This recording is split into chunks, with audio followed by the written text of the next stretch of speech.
Hey, it's Matt, your average gamer, and this is day 17. We're on day 17 now. I can't believe this, of a build a day until they announce DLC. We're going to be doing a build or build related video every single day until they announce DLC. And for this one, we're focused purely on Comet Azur. Now, this was a kind of another requested one. A couple different people asked me what my setup was and if I could make a pure Comet Azur build. So this is what I did, and everything is based off Comet Azur. I will show you what I use for mobs and such, but in the meantime, we're going to be focusing on Comet Azur, one of the most powerful spells in the game, which, by the way, you can also do on horseback like Ancient Dragon Lightning Strike, so it's really fun to do that on horseback. And for those that are curious, I'm on console and we're heading into Journey 11. I honestly thought I was on 11 or 12 on this character, but apparently not. It doesn't matter, it maxes out at 8 anyway, but we're headed into Journey 11. Let's see if we can take on some early game bosses, maybe some of the bosses in Caelid, show you my setup, and hopefully make you really powerful with a very, very powerful Comet Azur build and setup.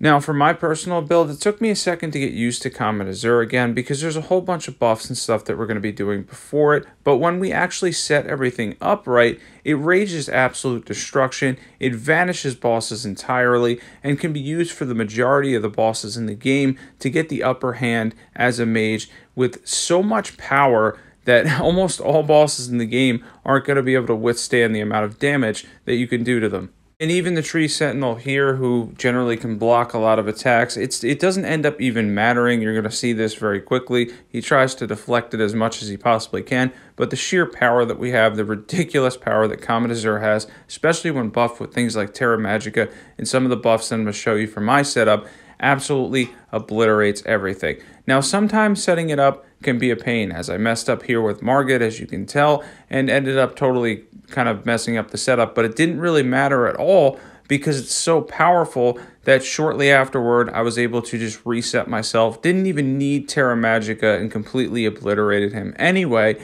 and on max scaling he's got around 11 or 12,000 HP, so it's actually pretty impressive. I wasn't talking about my skill, by the way, there. I was talking about Comet Azur itself, which is incredibly powerful. It's one of the most powerful spells in the entire game of Eldenring, and if you're a mage and you never used it, you definitely have to start trying it because it'll obliterate any bosses, especially a lot of the ones that you'll have trouble with. You can completely annihilate with Comet Azur. It works for the majority of bosses in the game, aside from Radagon, who can deflect it, and Melania can be difficult to place it on. Most bosses in the game get completely destroyed by it.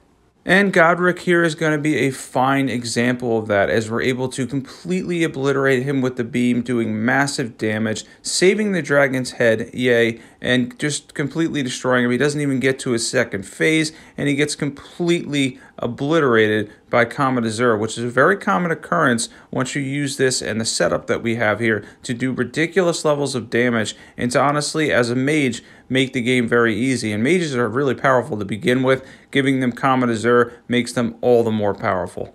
And I want to show this, but even when you mess it up, as I did with Margit, it still rages absolute destruction. It's still incredibly powerful. You can honestly mess up the entire beam and still do ridiculous levels of damage, as we continue to mention that. And it truly is very, very powerful. Even there where I messed up, he ended up moving, and that happens. Sometimes the bosses are going to move on you, and when they do, you'll have time in a lot of cases to replace it and still destroy him because it does so much damage. Also, goodbye to this bird. I wanted to see how far it could go. Apparently, it's got some decent range as well. Yeah, it's pretty awesome. Comet Azur is really a lot of fun to use.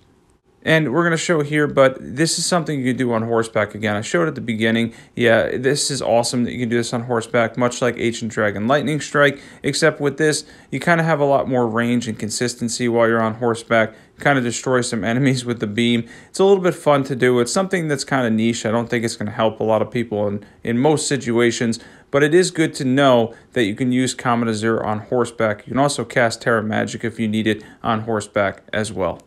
We're going to go over the buffing order in a little bit as well too, but obviously the last things that we do is use the Jellyfish Shield, Terra Magika, and then we're going to be using that awesome beam for a lot of damage. It does, again, insane levels of damage, and a lot of the bosses in the game aren't going to stand a chance, and with this setup, you'll be obliterating everything. And I'm going to show you the 150 stats, what to do at 150 as well, to get completely comparable damage and to become a very, very, very powerful mage.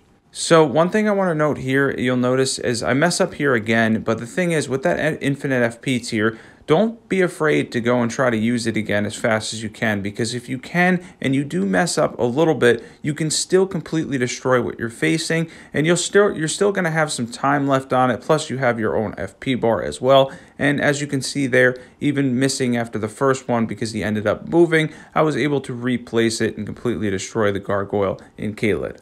For this awesome setup, we have Lusat's Staff plus 10, any seal will do. We have the Jellyfish Shield. Azur's Glintstone Crown will boost this, I think, by either 8 or 10%. Graven School Talisman, Graven Mask Talisman, Ritual Swords Talisman, Magic Scorpion Charm, and then we have the Magic tier along with the Infinite FP tier as well. And yeah, that's an awesome setup for Comet Azur. If you're ever going to use it, this is a great setup. We're going to show you how to buff this here in a second. These are my level 200 stats on the mage, which is around 200, but we're going to show you the 150 stats, what to do at 150 here in a second. But if you're going to keep leveling up in PvE, the main suggestion is get as much mind as possible, as much intelligence as possible, give yourself a little bit of vigor as well, and then you're going to be good. Have some faith for buffs and whatnot. But yeah, this is a very good setup for a level 200 character, and I'm going to show you what to do at 150 to get completely comparable damage here. And at 150, we kind of do the same thing. You don't need a ton of vigor though, because we are a mage and we're at a distance for PvE, so just concentrate on getting to 60 INT, and then we want to have some faith for buffs. And for buffs, the first thing we're going to do is cast Golden Vow, then we're going to use Howl Shabriri, and then we're going to drink some FP to tap her off and fill that back up. And then we want to use the Jellyfish Shield. We want to cast Terra Magika. And then unlike a lot of builds, the last thing we want to do is drink our flask for that infinite FP tier. And then we're going to use the Comet Azur beam to blast away pretty much the majority of bosses in Eldenring. So for my bread and butter, I choose a Duelist Moonblade. You have a lot of options, but a Duelist Moonblade has kind of a wide sweep. It's boosted by everything that we're boosting sorceries with anyway. Does a fairly good amount of damage. You have the Frost build up on it too. And since you're not going to use Comet Azur for mobs mainly, a Duelist Moonblade is an excellent choice to wipe out mobs and make your life easier in that aspect.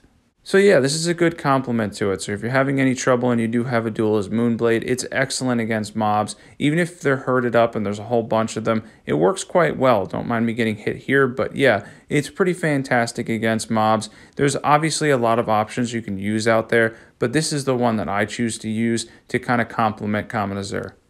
I hope this video helped, by the way. This is my Comet Azur setup. A lot of people ask me about it. This is a pure Comet Azur build. I just want to show what to do for mobs and whatnot. But overall, this works against the majority of bosses in the game. You're not going to have a lot of trouble with most bosses using Comet Azur in this setup. You're going to rage absolute destruction. You're going to do massive damage, and bosses are going to fall very quickly to the ridiculous power of Comet Azur. By the way, this was day 17, as I mentioned earlier. We're going to continue this streak. There's a ton of awesome builds on my channel in the meantime, so definitely check those out. Thanks for watching, everybody, and I'll catch you guys there.